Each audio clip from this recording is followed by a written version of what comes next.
মানে তাদেরকে কেউ দখলদারিত্বের মধ্যে দিয়ে সিট বন্টন করছে না, বিশ্ববিদ্যালয়ের পড়াশোনা বন্টন করছে। তো আমি জাতীয় রাজনীতি যেহেতু ভাই টেনে নিয়েছি, আমি জাস্ট কিছু উদাহরণ দিব। শুধু আগস্ট মাসে কিছু উদাহরণ দিব। 24 আগস্ট 2024, 22 আগস্ট 2024 প্রথম আলো নিউজ, পরিবহনে চাঁদাবাজির হাত বদল আওয়ামী লীগ থেকে বিএনপি। 16 আগস্ট 2024 বিএনপি সাইনবোর্ডে চাঁদা নিয়ন্ত্রণ ও দখলের অভিযোগ। 24 আগস্ট 2024 পরিবহনে চাঁদাবাজি বিএনপির দখলে কর্তৃত্ব হারিয়েছে আওয়ামী লীগ। প্রথম আলো নিউজ করেছে।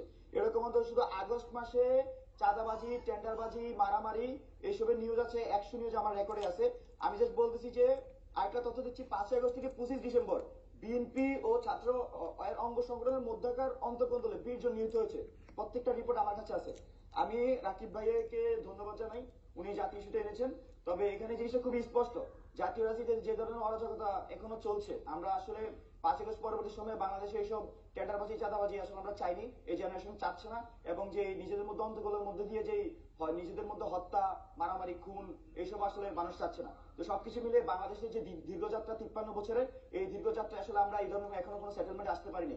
রাজনৈতিক সরকার বারবার এসেছে, কিন্তু আমরা আসলে কোনো সমাধান পাইনি। কিন্তু রাকিবুল ইসলাম, রাকিবের কাছে সবশেষ জানতে চাইবো যে নির্বাচন নিয়ে ছাত্র সংগঠনগুলোর মধ্যে সংঘাতের কোনো আশঙ্কা রয়েছে কিনা? সংঘাতের আশঙ্কা নেই, শুধুমাত্র এই সমন্বয়ক হিসাবে তিনি যে বক্তব্য রাখলেন, আসলেও তারা জুলাই আগস্টের পরে এই বৈষম্য বিরোধী ছাত্র আন্দোলন যে অপ্রাসঙ্গিক হয়ে যাচ্ছে, আজকে তার বক্তব্যের প্রমাণ হলো। তারা কথায় কথায় বলে যে একত্রিত অবস্থায় ঐক্য ঐক্য, আজকে কি ধরনের বক্তব্য তিনি রাখলেন যে এই ধরনের। তারা তো সারা দেশে, তাদের তো নেতাকর্মী নেই, আমাদের তো লক্ষ লক্ষ নেতাকর্মী। এই লক্ষ লক্ষ নেতাকর্মীর মধ্যে 5-7টা এক্সাম্পল দিয়ে তিনি কি ভাষায় কথা বলেন, এটা বলে ঐক্যের বিষয়।